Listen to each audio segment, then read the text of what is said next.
ఓం శ్రీం హ్రీం క్లీం గ్లౌం గం గణపతయే నమః వరవరద సర్వజనం మే వశమో నయ స్వాహ ఓం ఐం హ్రీం శ్రీం శ్రీమాత్రే నమః శివశక్తైకరూపిణ్యై ఓం నమః శివాయ ఓం ఓం ఓం ఓం శ్రీ గురుభ్యో నమః మొగల చల్ల వేణుగోపాల దత్తాత్రేయ స్వామిని ఓం రామం జామై ఓం రాం ధూం త్రం ఓం నమః శివాయ వేణు దత్తాత్రేయ నమః ఓం ఐం ద్రౌబ్రం శ్రీం వేణుదత్తలక్ష్మీదేవ్యై నమో ఓం హ్రీం రాం హ్రీం రాం విష్ణుశక్తయే నమో కమలవాల శ్రీమేరు చక్రమో నమో ఓం నమో వెంకటేశాయ ఓం తాళపోక అన్నమాచార్య చౌర్యాయ నమః ఓం శ్రీ తాళ్ళబాగ అన్నమాచార్యాయ నమః శ్రీ తాళ్ళబాగ అన్నమాచార్య చరితామృతం పంచమోధ్యాయం శ్రీహరి ఎంపిక నందవరీక వంశ విశిష్టత. శ్రీ వెంకటేశ్వరుడు తన దేవేరులు ఇరువురికి నుడివిన తీరుగానే కలిగి హరిషద్బద్ధ వికార వికృత చేష్టల తెగ నరుక కరదేర్చ మానవులలో భక్తి ఆధ్యాత్మిక వైరాగ్య నిజతత్వము నిత్య సత్యములు తెలుపుదూడ తన నందకాంశమును భూమిపై అవతరింపజేయుటకు నిర్ణయించుకునేది. అందులకు తగిన ప్రదేశము అంతటి నందకాంశ సంభూతుడను గర్భమును మోసి కనిపించు అదృష్టవంతులు పుణ్యాత్ములు పరమపావన వంశస్థులు తెలుగునాట ఎక్కడ ఎవ్వరు అని శ్రీదేవి భూదేవేరులు ఇరువురు శ్రీ వెంకటేశ్వరుని అటునిటు చేరి అడుగ అంతటి స్వామివారు నా ముద్దుల దేవేరులకు అన్నింటా తొందరయే, నా లీలలు చర్యలు తెలిసి కూడా ఇంతటి తొందరపాటి ఎలా, నేను మీ పతిని, మీకు చెప్పగా ఒక్క కార్యమునైనా చేస్తున్నాయని పలుక.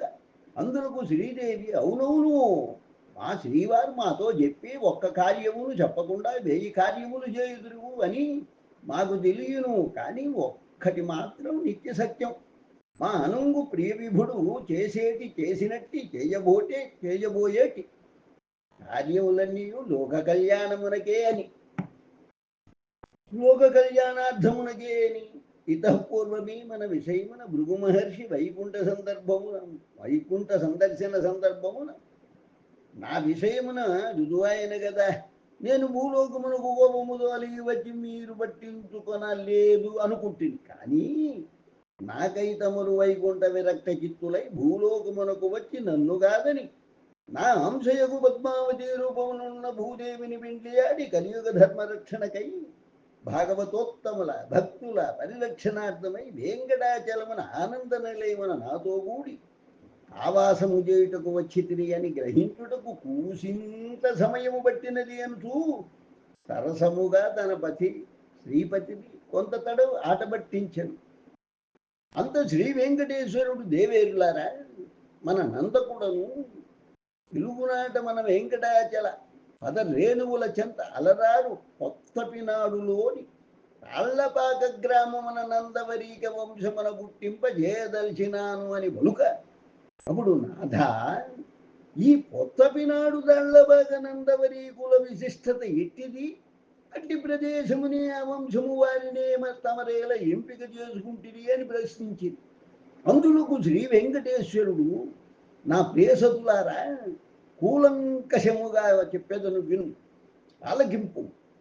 కొత్తపినాడు అనేక జలవనరులతో విరబూసిన పద్మ జలాశయముల రకరకముల పుష్పతోటలతో తెయ్యని చెరకు తోటలతో తేనెలూరు విరబూసిన ముంతమామిడి పండ్లతో టెంకాయ చెట్లతో అనేక రకముల అరటి పండ్ల గెలల వేలాడు కదలీ వనములతో కోయిల కుహు రాగములతో పచ్చని బయలులతో విరాజిల్లుతున్నది.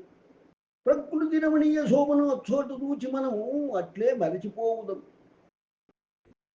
ఇక తాళ్లబాక అన్న నాకు అత్యంత ప్రీతికర స్థానం, ఏలైన అచ్చోటనే కదా శ్రీదేవి నీతో కూడి శంకుచక్ర గద పద్మహస్తరుడనై రమావిభుడనై రమాధవుడనై చెన్నకేశవ నామధేయుండనై వెలుగొందుచున్నాను. తాళ్లపాక గ్రామంలోని ప్రజలు నిరాడంబరు దయాస్వరూపులు, అడిగిన వారికి తమ దగ్గర ఏమి అయినా ఉన్నా ఇట్లే ఇచ్చేటి దాన గుణము గలవారు.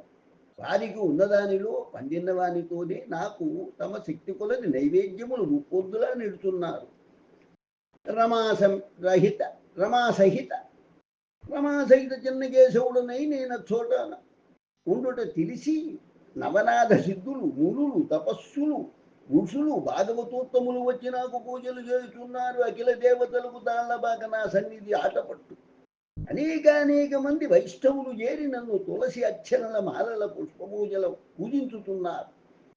తాళ్లపాకన గల చెన్నకేశవ రూపమున నవనీత తోరనంద నందనుని నా బాలగోపాల గోవింద రూపమును చూచి పరవశులై ఆత్మానందులై పరిపరివి తీరుల నన్ను గొలుచుచున్నారు. శ్రీ భూదేవేరులారా, అంతటి ప్రశస్తమైనది పొత్తవినాడులోని తాళ్లబాక అనుగ్రామం. అట్టి తాళ్లబాక గ్రామమున అశేష అవిశ్రాంత అకుంఠిత దీక్షాపరులై వేద విధులైన నందవరీక వంశ బ్రాహ్మణోత్తములు ఉన్నారు. ముందుగా నేను నందవరీక వంశ విశిష్టత చెప్పదలిచితిని. నందవరీకుల విశిష్టత. ఈ నందవరీకుల పొత్తవినాడులోని తాళ్లబాక గ్రామమున తరతరములుగా నివసించు శైవ బ్రాహ్మణోత్తములు, వేదములు చక్కగా నిరింగిన వారు, పాండిత్యమున వారికి వారే సాటి. వేదములల్లా నందవరీకుల నాలుకలపై నాట్యమాడుచుండు. అమోఘ జ్ఞాన సంపన్నులు, వినయశీలులు. పేరులకు శైవ బ్రాహ్మణోత్తములైనను చెన్నకేశవ రూపములు వారి గ్రామముననున్న నేను అన్న వారులకు బహుప్రీతి. నన్ను కొలుచుటకు వారు ఉత్సాహించుదు. అందులకే నందవరీకులు అన్న నాకును అత్యంత ప్రీతి.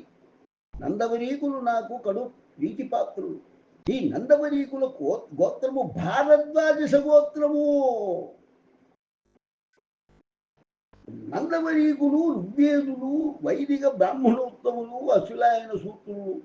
అందుచేతనే నేను మన నందకుని అంశను నాకు ప్రియమైన చెన్నకేశవ స్వామి రూపమున నేను కొలువైన అతి పవిత్రులైన నందవరీకుల వంశమున తాళ్లబాకను చిన్న గ్రామమున పుట్టించదలిచినాను. తాళ్లబాక గ్రామమున నందవరీకుల వంశమున జన్మించబోవు మన నందకుడు నందవరీక వంశమునకు తాళ్లబాక గ్రామమునకే గాక విశ్వవిఖ్యాతుడై ఉర్రూతలూగించి జనులలోని కలివిషపు విషయ వికారముల ఛేదించి విచ్ఛిన్నము చేయుతన ఆధ్యాత్మిక జ్ఞాన వైరాగ్య సంకీర్తనములతో మనల నమ్మి గొలిచెడి భక్తులను ఎల్లా మార్పు గావించి మోక్ష సాధకుడు తానై మోక్ష మార్గదర్శకుడు తానై యుగయుగముల నారద ప్రహ్లాద ధ్రువుల తీరు తానున్నూ విరాజులను అని శ్రీ వెంకటేశ్వరుడు చింత ఉత్సాహుడయి సంతసమున బలుక చూడ తమ పతి శ్రీపతి ఆనంద పరవశముల దూచి ఈ దేవి భూదేవేరులు ఇరువురు తామున్ను అత్యంత సంతోష హృదయులయ్యేది. స్వామి శ్రీ వెంకటేశ్వర, ఇక జాగు చేయక తమ కార్యమును ఆరంభింపమని పలుక అంత శ్రీవారు వల్లే అని పలికిరి. ఇది శ్రీ తాళ్లబాక అన్నమాచార్య చరితాంబులతో మన శ్రీహరి ఎంపిక నందవరీక వంశ విశిష్టత అను పంచమోధ్యాయం సంపూర్ణ. ఓం నమో వెంకటేశాయ. గమనిక. తాళ్లబాక గ్రామము ఆంధ్రప్రదేశ్ కడప జిల్లా రాజంపేట సమీపంలో ఉన్నది. అచ్చట నేటికి పురాతన శివాలయమును, చెన్నకేశవ ఆలయము, చేతల మెన్న మురళిని బట్టిన నవనీత కృష్ణుల వారి ఆలయములను సందర్శించవచ్చు. అటులనే అది పురాతనమైన ఆంధ్ర అయోధ్యగా పేరుగాంచిన ఏకశిలా నగరం నేటి ఒంటిమిట్ట గ్రామమున శ్రీ సీతారామ లక్షణ ప్రఖ్యాతాలయం కూడా తాళ్లబాకకు సమీపమున కడప నుంచి రాజంపేట వెళ్ళు మార్గమున గలదు. దానిని కూడా దర్శించి తరించవలసినదిగా చదువులకు వినువారులకు భక్తజనులను వేడుకొంచున్నాను. ఇది పంచమోధ్యాయం సంపూర్ణం. ఓం శ్రీ తాళ్లబాక అన్నమాచార్యాయ నమః.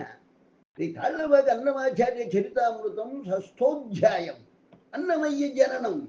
నేటి ఆంధ్రప్రదేశ్ రాష్ట్రం కడప జిల్లా రాజంపేట తాలూకా తాళ్లబాక కుగ్రామమున నందవరీక వంశస్థులు బహు విద్యా కోవిదులై వేద విధులై సద్గుణ సంపన్నులై నివసించుతుంది. భరద్వాజ ఋషి వీరి మూల పురుషుడు అనగా నందవరీకుల భరద్వాజ గోత్రీకుడు. అనగా నందవరీకులు భరద్వాజ గోత్రీయులు. నందవరీక వంశము మొదట నారాయణయ్య గారితో మొదలైనట్లుగా వచ్చుచున్నది. నారాయణ గారికి విఠలయ్య అను కుమారుడు, విఠలయ్య గారికి తిరిగి నారాయణుడు అను కుమారుడు వెలిగిరి. విఠలుడు మంచి కవి, వాటి పటిమ, పాద పటిమ, వేద ప్రతిభ కలిగిన వాడు, పాండిత్యము ఔపోసన పట్టిన ఘనుడు, సకల శాస్త్ర పారంగుతుడు. అందుకే తన కుమారుడు నారాయణుడను తన మూలే తీర్చిదిద్ద ప్రయత్నముల గావించి అక్షరాభ్యాసము చేయించి చదువు నేర్పజూడబోవ చదువడాయి. కుమారుని మీద ప్రేమతో దండింపజాలలేని విఠలుడు తన పొరుగు ఊరుకు ఊటుకూరులకు చుట్టముల వద్దకు ఆ బాలుని గుంపోయి వారికి తన సమస్యను వివరింప, అందులకు వారు తమ ఊరిన ఒక మంచి ఉద్దండ పండిత ఉపాధ్యాయుడు గలడని, ఈ కుమారుని బాధ్యతను అయ్యవారికి అప్పగించిన తగు రీతిన తీర్చిదిద్దగలడని చెప్పగా విఠలుడు అట్లే గావించను. అయ్యవారు నారాయణుడను కొన్ని దినములు ప్రేమతో పాఠం బోధించి తిరిగి చెప్పని చదువుదారని నారాయణుడను చెవి నులివి తొడభాషముల బలు తీరుల తిట్టినను పరుష పదజాలములతో దూషించినను చదువు రాదాయే. విసిగి వేశాలని అయ్యవారు చివరకు చిన్న బాలుడనియు చూడక కోదండమున వేలాడగట్టుట, గుంజిళ్ళు దీయించుట, కోలు గుగ్గిర వేయుట, వీపుపై బెందులు కట్టునట్లు కుట్టుటయు చేయసాగాను. కాలలేని ఆ చిన్న బాలుడు విసుగుతో విరక్త చిత్తుడై ఇటు తన తండ్రి కడకు పోలేక అయ్యవారి కడ నుండలేక లోన కుమిలిపోసాగాను. ఒకనొకనాడు చదవలేని తన జీవితము వ్యర్థము, బ్రతికి సాధించున్నది ఏమున్నది, చచ్చిన సరిపోవును అను ఆలోచనలో పడిపోయాడు. ఇంతలో ఆ ఊరి వారు చెప్పుకును ఊరి పులివేరుల గల చింతలమ్మ గ్రామశక్తి దేవత గుడి ఒకటి ఉన్నదని, ఆ చోటగల పుట్టయందునొక భారీ విషపు త్రాసుపాము ఉన్నదని విని ఉన్నందున నారాయణుడు ఆ చింతలమ్మ గుడికి చేరి తానింక చదువు లేనని, తనకు చదువు రాదని, అయ్యవారు వెట్టు హింసను తట్టుకొన జాలనని, అందుచేతనను చంపివేయమని తాను చచ్చుటకు సిద్ధమైతినని ఆ చింతలమ్మను వేడి తన చేతిని అక్కడ గల బుట్టలోనికి పెట్టి అటు ఇటులోన కిలుకసాగాను. త్రికాల వేదినియగు ఆ చింతలమ్మ తల్లి ఆ బాలకుడకు నారాయణుని ఎదుట ప్రత్యక్షమై ఇట్లేళ్ల చచ్చుటకు సిద్ధమైతి అని గద్దింప, నారాయణుడు తన చదువులేని తనమును తన అయ్యవారు వేలు భరింపలేని శిక్షలను చెప్పి ఏడ్వసాగాను. అప్పుడు ఆ చింతలమ్మ తల్లి, ఓ బాలక, చింతించు, నీవు నేటి నుండి చదువుల మేటిగా చదువు, అష్టముల నీవు చక్కగా ఉపోసన పట్టగల వేద విధుడవు కాగలవు, నిన్నిదే ఏకసందాగ్రాహిగా మార్చుతున్నాను అంచు తన అభయహస్తముతో నారాయణ్ణి తలనిమిరాను. మరలా చింతలమ్మ తల్లి, ఒరీ బాలక, నీవు కారణ జన్ముడవు, నీ కుమారుడు అనగా నీకు పుట్టు మనువుడు మూడవ తరం వాడు మీ వంశకీర్తి ప్రతిష్టలను ఆ చేతి హిమాచలం వరకు ఆ చంద్రతారార్కము నిలువ జన్మించబోచున్నాడు.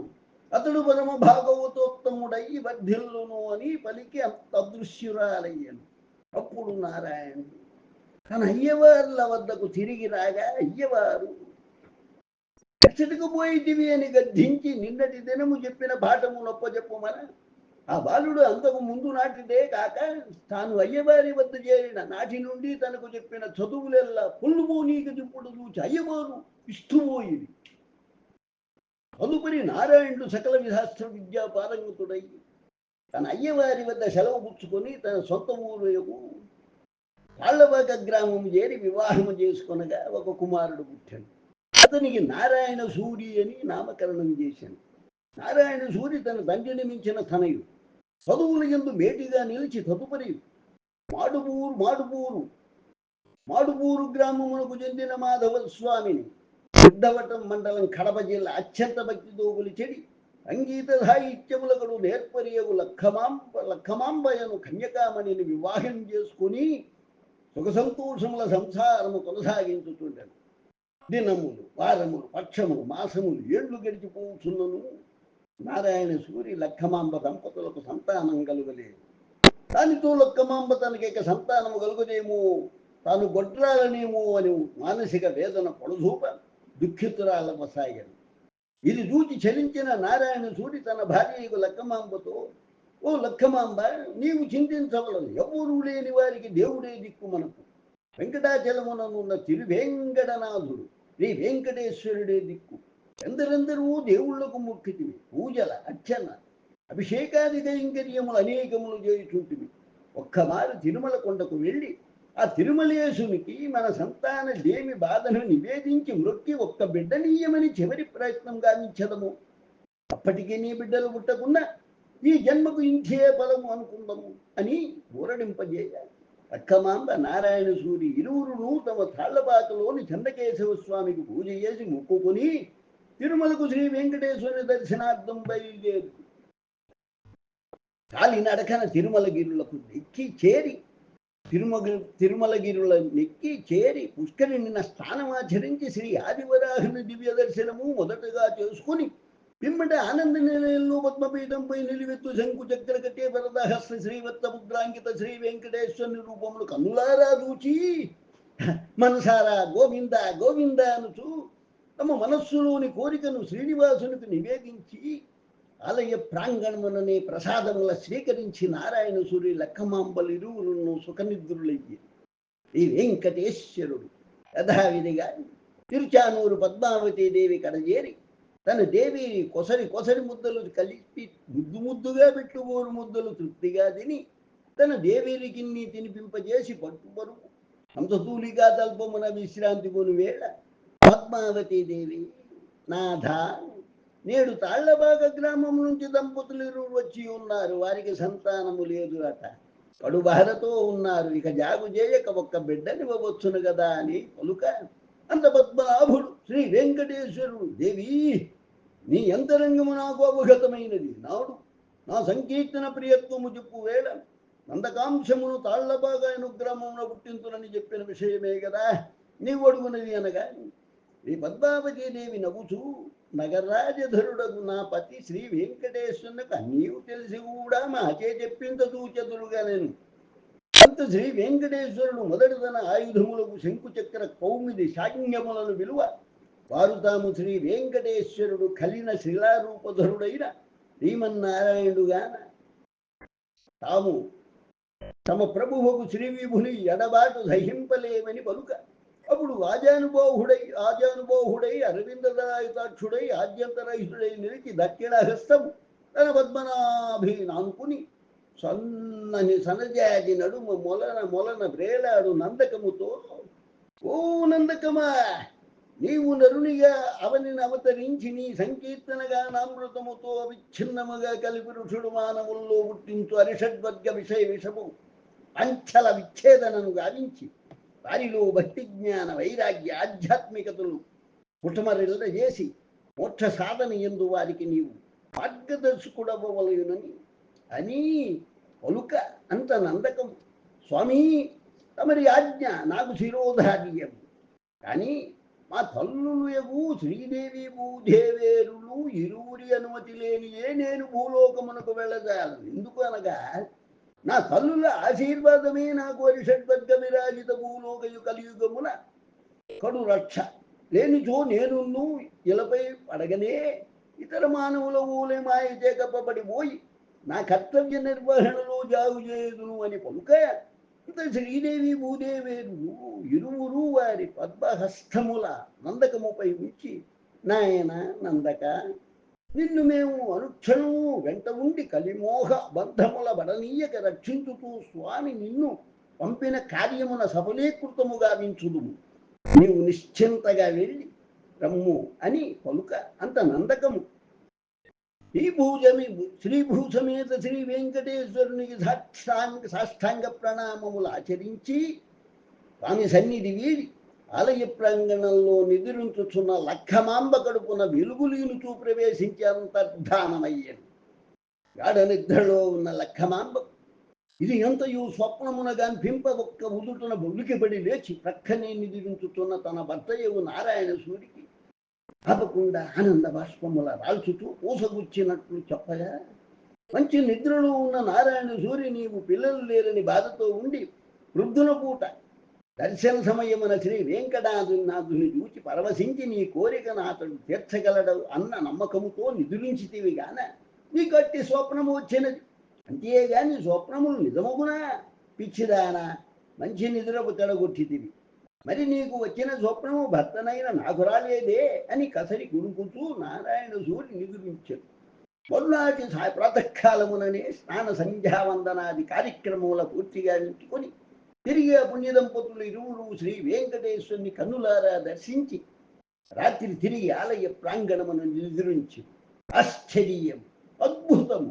ముందు నాటి రాత్రి తన భార్య లక్కమాంబకు వచ్చిన స్వప్నమే తనకు రాగా చటుక్కున లేచి తన భార్య లక్కమాంబను నిద్రలేదు. నిన్న నీకు వచ్చినట్టు స్వప్నమే యథాతథముగా నాకు వచ్చిన ఇందులో ఎట్టి సందేహం లేదు. స్వామివారి పరిపూర్ణ అనుగ్రహం మనపై ప్రసరించినది. మన కోరిక వచ్చే ఏడాది కల్లా నెరవేరు. మనము తిరిగి తిరుమల వచ్చి శ్రీ వెంకటేశ్వరుని దర్శించుకొనవలయునని తన సంతోషమును వ్యక్తపరచ లక్కమాంబయును ఆనందించను. మూడవ నాడు శ్రీ వెంకటేశ్వరుని తృప్తిగా భార్య భర్తలు ఇరువురు దర్శించుకొని తాళ్లపాక గ్రామములకు తిరిగి వచ్చారు. ఇట్లు 2 సంవత్సరములు గడిచినను లక్కమాంబ కడుపు పండలేదు. మరలా లక్కమాంబ చిత్తాక్రాంతురాలయ్యారు. నారాయణ సూరి కూడా తాము తిరుమలగాంచిన స్వప్నం ఒక భ్రమయ్యని తొలపసాగింది. ఒకనాడు నారాయణ సూరి లక్కమాంబలు తమ తాళ్లపాక గ్రామంలోని శ్రీ చెన్నకేశవస్వామి నర్చించబోవ చోటగల అర్చకుడు, అమ్మా లక్కమాంబ, మీపై దైవానుగ్రహము తప్పక ఉన్నది, మీరు చింతించవలదు. నేను మీకు ఒక వ్రత విధానము చెప్పుదును. దానిని మీరు నియమనిష్టలతో పాటించి మీకు బిడ్డలు కలిగిన తరతరములు అట్లే ఆచరించుమని మొక్కుకొనుడు. మన తాళ్లపాక చెన్నకేశవుడు తిరుమల వెంకటేశ్వరుడును ఒక్కటే. అక్ష శ్రీమన్నారాయణుడే ఇట అన్నింట అంతటానున్నాడు అంటూ వ్రత విధానమును ఈ క్రింది విధముగా చెప్పి తప్పక ఆచరించి కోరికలు తీర్చుకోమన్నాడు. అయ్యా నారాయణ సూరి, తమరు శ్రావణ మాసమున ప్రతి శనివారం శుచిగా స్నానమాచరించి ఇంట పూజాది కార్యక్రమాలను వేయించుకొని ఒక్కొక్క శనివారం ఒక్కొక్క దిక్కున గల గ్రామములకు పోయి 5, 6, 7, 9, 12, 17 ఏళ్లలో బియ్యము బెల్లము మున్నగు నైవేద్యములకు ఉపయోగ పదార్థములను భిక్షడుకుని పూజా ద్రవ్య ఖర్చుల నిమిత్తము ఎవరేని ధనమును లేదా చిల్లర ఇచ్చిన తీసుకుని దేవుని మూలబెట్టి శ్రావణ మాసము 4వ శనివారం కూడా తెచ్చిన భిక్షతో కలిపి నైవేద్యం వండి పిండి దీపం చేసి ఆవునేతితో దీపం వెలిగించి ధూపం వేసి ఇవన్నీ తులసి పుష్పమాల అలంకృతిని చేసి 11 మంది బ్రహ్మచారులను, 11 మంది ముత్తైదువులను, 11 మంది గృహస్థు దంపతులను ఆహ్వానించి యథోచితముగా గోవిందనామ స్మరణముల చేసి పూజించి హారతి నైవేద్యాది కైంకర్యములతో ఈ స్వామివారిని అర్చించి ఈ చెన్నకేశవ స్వామి వారికి శ్రీ వెంకటేశ్వర స్వామి వారికి నైవేద్య ఆరగింపుల చేసి అట్టి ప్రసాదము తదుపరి వచ్చిన అతిథులకు భక్తులకు పంచచందన తాంబూలాదులతో సత్కరించి వారి ఆశీర్వాదములను వైకుని ఆ నైవేద్య ప్రసాదమును అందరికీ పంచి మిగిలిన ప్రసాదమును మీరు స్వీకరించి వ్రతమును సమాప్తిగా వింపు అని దుర్గ నారాయణ సూరి లక్కమాంబ దంపతులు ఇరువురు అట్లే వ్రతములు కడు శ్రద్ధాభక్తులతో చేయసాగి ఈ వెంకటేశ్వరుని వ్రతమహిమతో లక్కమాంబ గర్భము దాల్చెను. నారాయణ సూరి ఆనందోత్సాహములు పట్టరాని వాయను. లక్కమాంబకు నొప్పులు ప్రారంభమాయను. వైశాఖ మాసం విశాఖ నక్షత్రమున నిండు పౌర్ణమి నాడు 3 గ్రహాలు ఉచ్చస్థితిలో ఉండగా అనగా సర్వధారి నామ సంవత్సరం క్రిశ్చకము 1408వ సంవత్సరం మే నెల 9వ తారీఖున పండంటి మగబిడ్డను ప్రసవించను. చక్కని తెల్ల కలువ తీరు కనుగుడ్ల, నల్లని చిన్న కలువ తీరు కంటి పాపల, చిన్న సూదంటుడాయి నాసిక, దొండపుండు వంటి ఎర్రని చిన్న పెదవు, కొత్తయిన నల్లని కుర్లతో చిట్టి చిట్టి చేతుల కాళ్ళ నాడించుతూ కామన ఛాయ రంగుతో వెలుగుల దేహముతోనున్న తమకు పుట్టిన పండంటి బిడ్డడిని చూచి తెగ మురిసిపోయేది నారాయణ సూరి లక్కమాంబ దంపతులు. పలు రకముల నైవేద్యములను చేయించి ఈ చెన్నకేశవ స్వామి వారికి సమర్పించి నారాయణ సూరి తనకు చేతనైనట్లు ఉన్నదానిలో తన బిడ్డడి భారసాలను జరిపి ఆ బిడ్డడికి అన్నముడు అని నామమిడిది. నాడు సంతానలేమిన శ్రావణ మాసంలో 4 శనివారములు శ్రీ వెంకటేశ్వర వ్రతము చేసి సంతాన భాగ్యము పొందిన నారాయణ సూరి లక్కమాంబలు నిలిపిన శ్రావణ శనివార వ్రతములు నేటికి శ్రీ తాళ్లబాగన్నమాచార్యుల వారి వంశస్థులు క్రమము తప్పక చేస్తున్నారు. ప్రస్తుతము ఈ శ్రావణ శనివార వ్రతములు శ్రీ అన్నమాచార్యుల వారి వారసులు 12వ తరం వరకు శ్రీమాన్ శ్రీ తాళ్లబాక హరినారాయణాచార్యులు గారు చేస్తున్నారు. ఈ విషయమున శ్రీమాన్ శ్రీ తాళ్లబాక హరినారాయణాచార్యులు గారు నాకు చెప్పగా నేను ఈ గ్రంథమునందు పొందుపరచడమైనది. ఇది శ్రీ తాళ్లబాక అన్నమాచార్య చరితామృతమన అన్నమయ్య జన్మము అను షష్ఠోధ్యాయము సంపూర్ణమైంది. ఓం నమో వెంకటేశాయ. సంకీర్తన. అదుగో అవనిన పుట్టినాడు అన్నమయ్య, అదిగో అవనిన పుట్టినాడు అన్నమయ్య, అలరి వెంకటాద్రి వెలిగేటి వెంకటేశ్వరు చేతి నందకాంశమై, అదుగో అవనిన పుట్టినాడు అన్నమయ్య. అటునిటుగాని గజేచే కలివికారపు చేతల ఛేదింప, లోని అలమిన అజ్ఞానముల తొలగించి సుజ్ఞాన దీపముల వెలిగింత, అదుగో అవనిన పుట్టినాడు అన్నమయ్య. అలుపు సొలుపుల దీర్తి మేల్కొల్లప శృంగార కేళి విహరింపుల చేయింప నిదురింపజేసి, మురిపింప నందనందనుని ఆనందింపగ సేయనందరివరి కుడై తాళ్లపాకన, అదుగో అవనిన పుట్టినాడు అన్నమయ్య. అట్టే జనుల కన్నుల గమ్మిన పాయతెరల తొలగింత, అమృతములుకు సంకీర్తనముల చేసి ఆనంద నిలయుని శ్రీ వెంకటేశ్వరుని పద్మపదముల చేత మోక్ష పదము జీవాత్ములకు చేకూర్చ, అదుగో అవనిన పుట్టినాడు అన్నమయ్య. అలరి వెంకటాద్రి వెలిగేటి వెంకటేశ్వరు చేతి నందకాంశమై, అదుగో అవనిన పుట్టినాడు అన్నమయ్య. శ్రీ వెంకటేశ్వరుని దివ్యాశీస్సులతో వెంకటరామ విరచితం షష్ఠోధ్యాయం సంపూర్ణమైనది. ఓం నమో వెంకటేశాయ. ఓం శ్రీ తాళ్లబాక అన్నమాచార్యాయ నమః. శ్రీ తాళ్లబాక అన్నమాచార్య చరితామృతం సప్తమోధ్యాయం. అన్నమయ్యల బాల్యము తిరుమల పైనము చేరిక. తాళ్లబాక పుట్టిన నందకాంశ సంభూతుడు అన్నమయ్య నామధేయుడై దినదిన ప్రవర్ధమానుడై వసాగాను. తల్లి లక్కమాంబ ఉగ్గు పెట్టు వేళ, లాలబోయే వేళ, తనుబోలు బొట్టు వేళ తనకు బిడ్డడిని ఇచ్చిన గోవిందుని శ్రీ వెంకటేశ్వరుని నామస్వరముల సదా చేయుచుండ, అది వినుచూ బిడ్డడగు అన్నమయ్య పరమానంద భరితుడయ్యేడివాడు. హరినామము ఉచ్చరింపకున్నా చిన్నగా ఏడుపు లంఘించుకునేవాడు. లేఖలేక కలిగిన బిడ్డడు చే ఆ తల్లి తన బిడ్డకు అంతలోనే ఏమి అయినదో అని హైరాణ పడుచు తిరిగి ఏడుకొండలవాడ వెంకటేశ్వర గోవింద అన్నంతనే తంటి బిడ్డడగు అన్నమయ్య తిరిగి తన పెదవులపై నవ్వుల బూయించెడివాడు. అన్నమయ్య దినదిన ప్రబద్ధమానుడకు సాగను. ప్రాకుటతో మొదలెడి చిన్ని అడుగులతో నడక ప్రారంభించి ఇండ్లంతయు గిరగిర తిరుగువాడు. తన తండ్రియగు నారాయణ సూరికి అన్నమయ్య ఎన్న బహుప్రీతి. తన ముడిలు కూర్చుండబెట్టుకొని వేదాంత విధుడు అబ్రాహ్మణుడు పండితుడైనందున వచ్చిన వారికి రామాయణ భారత భాగవతాదులు చెప్పువేళ అన్నమయ్య చెవులు రిక్కించి సద్దు చేయక సంతోషముతో వినుతూ నడుమ ఊ అని ఊకొట్టేటివాడు. తల్లి లక్కమాంబ ఏదేని తినిపించదూచినా రాజింపదూచినా తిన ద్రావదూడడు. ఇదిగో నాయన అన్నమయ్య, ఇది తిరుమల వెంకటనాథుని ప్రసాదం అనగానే ఒక్క నుదుట వచ్చి గుటుక్కును తినేడివాడు, త్రాగేడివాడు. తన ఈడు చిన్నపిల్లలతో ఆటలాడు సమయమున అందరిని కూర్చుండబెట్టుకొని తనకు తెలిసిన తండ్రి ద్వారా విన్న రామాయణ భారత భాగవతాది కథల చక్కగా అందరికీ చెప్పువాడు. దానిని చూచి తాళ్లబాక జనుడు లక్కమాంబ నారాయణ సూరులతో ఈతడు నిజముగా శ్రీ వెంకటేశ్వరుని వరప్రసాదమే అని కొనియాడేవారు. అన్నమయ్యకు 5 ఏళ్ళు వచ్చింది. అంత తండ్రి నారాయణ సూరు శాస్త్రోక్తముగా ఉపనయనము గావించి విద్యాబుద్ధుల నేర్పదొడిగను.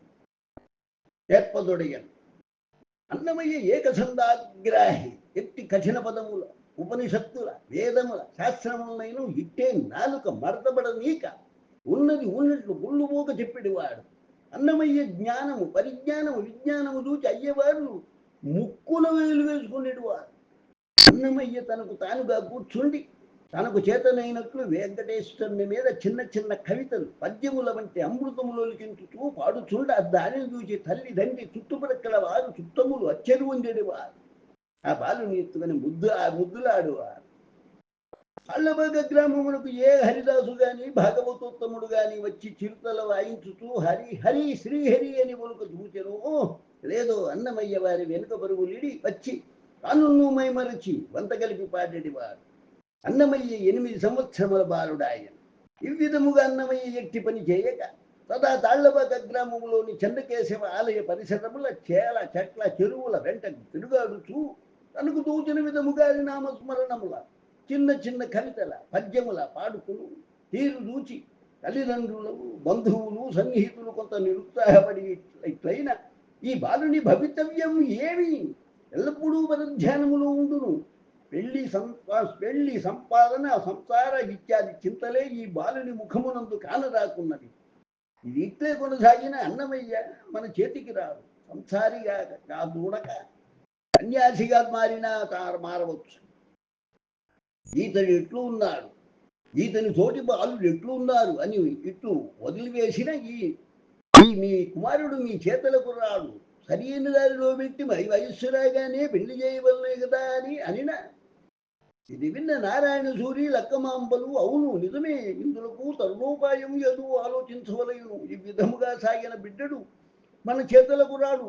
దేశదిమ్మరియో సన్యాసమో స్వీకరించిన లేక కలిగిన మనం బిడ్డడిపై మనము పెట్టుకున్న ఆశలు అడియాశలయగునని తలంచి ఒకనాడు అన్నమయ్యను పిలిచి ఈ విధముగా ఆదేశించింది.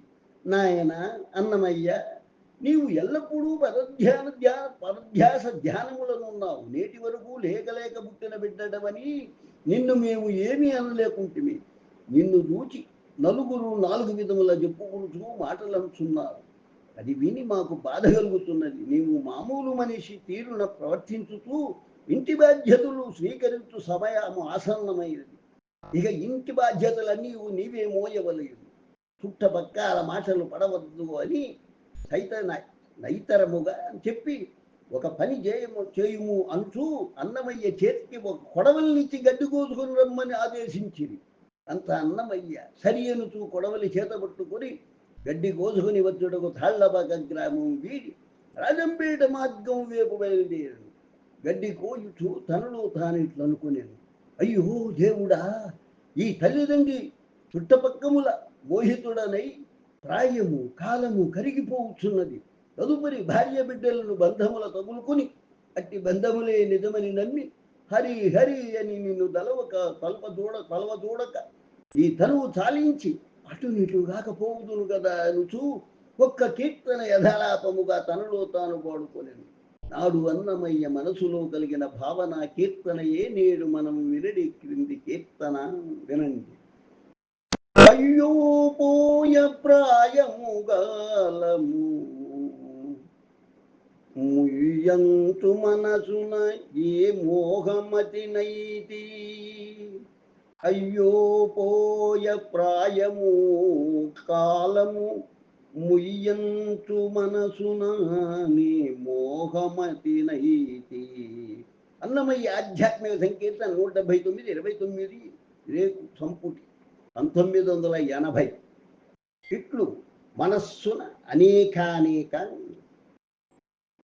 విరక్తి భావముల పుటమరిల్ల పరధ్యానమున గడ్డికోయి వేళ గడ్డి బదులుగా తన చేతి వేళ్లను పోసుకొని తెగిన చేతి నుండి రక్తము పుటపుట కారసాగను. బాధను ఓర్చుకొనలేక హరి హరి అని పలుకుచూ బాధను అణుచుకొని చూస్తుండేను. తిరుమల పైన ఇంతలో ఆ దారిన కొంతమంది తిరుమల వెళ్ళు భక్తులు గోవింద గోవింద అను నామస్మరణ భజనల చేస్తూ పోతుండ అన్నమయ్య తన చేతి కొడవల్ని అక్కడే వెలిచి విరక్తి చిత్తుడై ఆ భక్తజన సందోహముతో కూడి వారితో నడయాడుతూ గోవిందనామముల వారితో కూడి చేయుతూ తిరుపతి చేరి అక్కడ గల గ్రామదేవత గంగమ్మను దర్శించుకుని అలిపిరి మార్గమున తిరుమలగిరుల ద్రోహించనారంభించను మన అన్నమయ్య చూచిదిరా పూర్వపు గ్రామదేవతను సందర్శించవలయను ఆచారమును అన్నమయ్యచే శ్రీ వెంకటేశ్వరుడు తిరుపతి గ్రామదేవతయు గంగమ్మను దర్శింపజేయించి ఎట్లు పూర్తిగా నించపజేసినాడు. అన్నమయ్య అర్చించిన మొదటి గ్రామదేవత గంగమ్మ కావున ఆ గంగమ్మ వారి గుడికి కాళ్లపాక గంగమ్మ అని పేరు కాలక్రమేణా స్థిరపడిపోయాడు. ఇట్లు అన్నమయ్య అలిపిరి మార్గమున వెంకటాచల పదముల నిలిచి పరవశించి తనలో తాను ఇట్లు ఒక కీర్తనమును మనస్సున చేసుకున్నాను. అదే చూడు తిరువేంకటాద్రి నాలుగు యుగములందు వెలుగుంది ప్రభమీలుగాను.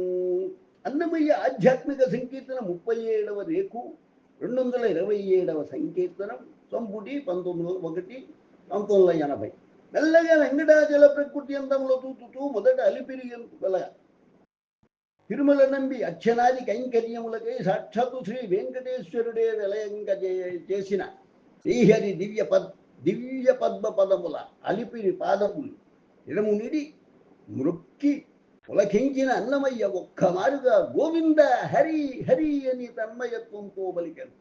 పిమ్మట అచ్చోటునే చింత చెట్టు వద్ద గల తలయేరు గుండును శ్రీ నరసింహస్వామి వారిని దర్శించి కొంచెము ముందుకు వచ్చి మాలదాసరి సాగిలబడి నమస్కరించు శిలాప్రతిమ ప్రక్కనే తాను సాగిలబడి మృక్కి తనను కొండ మీదకు చేర్చుకును మనసు శ్రీ వెంకటేశ్వరునికి విన్నవించి నెమ్మదిగా ఇంకొంచెము ముందుకు సాగి అక్కడ ప్రక్కనే గల కుమ్మరి భీముడను భక్తుడు మట్టి తులసి దళములతో పూజింప శ్రీభూ సమేత వెంకటేశ్వరుడు ప్రత్యక్షమై అతని ఇంట అంబరి ద్రాగి సశరీర మోక్షములు పొందిన కురువనంబి కథా శిల్పముల కుమ్మరి భీము మండపము దూచి తాటి భక్తుల ద్వారా దాని విశేషములను తెలుసుకుని మనసారా నమస్కరించుకొని నిట్ట నిలువుగానున్న మెట్లు పెద్ద ఎక్కుడు దాటి కర్పూరపు తీరు సుగంధ పరిమళముల వెదజల్లు కర్పూరపు కాలువ జలముద్రాని గొంతు తడియార్చుకొని సేదదీరి తిరిగి తిరుమల మెట్లను ద్రోహించసాగాను.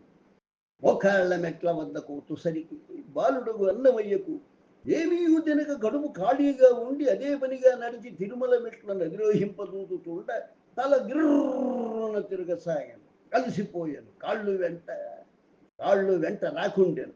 శరీరము సహకరించదాయి. ఎంత ప్రయత్నం చేసినను ఒక్క అడుగైనా వేయలేకపోయాను. తనతో వచ్చిన వారందరూ కొండపైకి చేరిపోసాగింది. అన్నమయ్య అశక్తుడాయను. తాను శ్రీ వెంకటేశుని దర్శనము చేసుకునగలనో లేదు అను చింత మనస్సున పొడరూప నిస్సత్తువతో నిరాసక్తుడై నిర్లిప్తుడై శోకతప్త హృదయుడై కన్నుల మూసి తనకు తెలియకుండగానే ఒక వెదురు పొద క్రింద వేసుకున్న కాలి చెప్పులను కూడా విడువకనే నిద్రపోయాను. అలర్మేర్ మంగమ్మ దర్శనం ప్రసాదమునిచ్చుట ఇట్లు అలసి సొలసి నిస్సహాయుడైన బాల అన్నమయ్యను చూచి అందరికీ తల్లియగు అమృతమూర్తి అమ్మ అలర్మేర్ మంగమ్మ మనస్సు ద్రవించిపోయాను. బిడ్డడి ఆకలి చూచి తల్లడిల్లిపోయాను. ఇక గుండె జాలలేక అమ్మ అలర్మేర్ మంగమ్మ ఒక సాధారణ స్త్రీ వేషమును దాల్చి ఆ బాలుని వద్దకు చేరి నిలిచి తట్టి లేపాను. అంత చివునన్నమయ్య తన తల్లి చేతి స్పర్శ గురుతకు వచ్చి లేచి కూర్చొని ఎదుట చెత్త నిలిచిన పెద్ద మూర్తి ఎదురిండుగా గాజులు కాలిమెట్టలు ధరించి చందమామ తీరు చల్లని పద్మపు నయనానందకర చూపుల పొడవాటి అల్లిన జడ చక్కని చిరునవ్వు ఎర్రని పెదవుల విశాలమైన నుదురు చెవులు పెట్టిన పెద్ద కర్ణాభరణముల పట్టొంతు చీర వైనముగా కట్టి మెడన మంగళ సూత్రములతో కనిపింప అమ్మా మీరెవ్వరు? నా ఊలే కొండనెక్కలేక ఇక్కడ నిలిచితిరా అని ప్రశ్నింప అంత అలర్మేర్ మంగమ్మ నాయన బాలకుడవు ఆకలితో ఏమీ తినక అలసియున్నావు. ముందు ఈ ప్రసాదము తినుమని తన చేతులతో అన్నమయ్యకు కడుపారా తినిపించి తాను తృప్తిగా అతని తలను నిమిరను. అప్పుడు అమ్మా, నాతో వచ్చిన వారందరూ ఈ పాటికి కొండపై చేరుకొని స్వామి దర్శనము చేసుకుని ఏ ఉండు, నేను దురదృష్టవంతుడని అని అని కంటికి మింటికి ధారగా ఏడ్వదూడ అంత అమ్మ అతని కళ్ళ నీళ్లు దుడుచుతూ, నాయన, తిరుమల క్షేత్రము మహామహిమాన్వితమైనది. ఇక్కడి అణువణువు సాలగ్రామమయమే. మునులు, ఋషులు, తపస్సులు, భాగవతోత్తములు, సురులు, నరులు ఒక్కొక్కరు ఒక్కొక్క తీరున అంతర్హిత రూపులై అనుక్షణము శ్రీవారిని సేవించుకుంటుండు. ఇది ఆదివరాహ క్షేత్రం. ఇక్కడ కృతయుగాదిగా శ్రీమన్నారాయణుడు కొలువై ఇప్పుడు కలియుగమున శ్రీ వెంకటేశ్వర నామధేయుడై లీలామానుష రూపుడై స్వయం ప్రకాశుడై స్వయం వ్యక్తుడై శిలారూపమున అంతర్లీనముగా నిలిచి కలియుగమున ధర్మ పరిరక్షణ చేయుతూ మానవుల ఇక్కట్లు తొలగించి మోక్షమునీయుటకే అవతరించి ఉన్నారు. ఇంతటి పరమ పావనమైన కొండలను నీవు వేసుకున్న చెప్పులు విడువకనే అధిరోహింపదూచుతుంటివి. ఒక్కమారు నీ పాదరక్షలు విడిచి చూడు, నీకు అణువణువున అద్భుతముకు శ్రీమన్నారాయణ రూపమే కనిపించును. శ్రీహరి సర్వాంతర్యామి, సర్వాంతరాత్మకుడు అని చెప్పగానే అన్నమయ్య తన పాదముల ధరించున్న పాదరక్షలను విడిచి విసరివైచి కన్నుల నిగిడించి చూడ, ఆ తల్లి తనకు చెప్పిన తీరుగా అంతటా అన్నియూ హరిమయముగామయ్యి అణువణువు సాలగ్రామమయమయ్యి తిరుమల కొండలు కనిపించసాగాను. అప్పుడు అన్నమయ్య మైమరిచి తిరిగి స్పృహ కలిగి ఆ తల్లి కొరకై వెదుకు చూడ ఆమె అప్పటికే అదృశ్యమై అగుపడలేదు. ఇది చూచి వచ్చినది అక్షాత్ అమ్మ అలివేర్ మంగ అని హృదయ భావుకత కలుగ ఉన్న ఫలమున అమ్మపై ఒక్క శతకము అనువుగా పలికింది. అప్పుడే అన్నమయ్య అత్యంతమును మనోత్సాహంతో ఏషాద్రి పర్వత అందచందముల సాలగ్రామమయ తీరును చూసి ఇంకొక కీర్తన గావించను. అదివో అల్లదివో హరివాసము 10,000 శేషుల పడగలమయము. అదివో అల్లదివో హరివాసము 10,000 శేషుల పడగలమయము. అన్నమయ్య ఆధ్యాత్మిక సంకీర్తన 4 రేపు 23వ సంకీర్తన సంపుటి 1 1980 ఇట్లు కీర్తించుతూ అన్నమయ్య త్రోవ భాష్యకారుల సన్నిధి దాటి తిరుమల కొండ మీదకు చేరు. ఇది శ్రీ తాళ్లబాగ అన్నవాచార్య చరితామృతమున అన్నమయ్య బాల్యము తిరుమల పయనము చేరికయను 7వ సంపూర్ణము. ఓం నమో వెంకటేశాయ. లోకా సమస్తా సుఖినో భవంతు. లోకా సమస్తా సుఖినో భవంతు. లోకా సమస్తా సుఖినో భవంతు. ఓం శాంతి శాంతి శాంతి. స్వస్తి. అన్నమయ్యకు ఏ విధమైనటువంటి అనుభవం కలిగిందో అదే విధంగానే నాకును స్వప్నంలో దర్శనమిచ్చి అమ్మ అయ్యా ఇద్దరు వచ్చి లడ్లనిచ్చి ఒక లడ్డును పూర్తిగా తినమని చెప్పి నన్ను ఎంతో గౌరవించారు. ఆ విధంగా అందరికీ పంచమని కూడాను లడ్డును నా చేతిలో పెట్టారు. ఆ విధంగా లడ్డూను పంచినందువలన ఈరోజు ఈ విధమైనటువంటి అన్నమయ్య యొక్క చరితామృతం అనే లడ్డును మీకు అందిస్తూ ఉన్నాను. శుభం భూయాత్. స్వస్తి.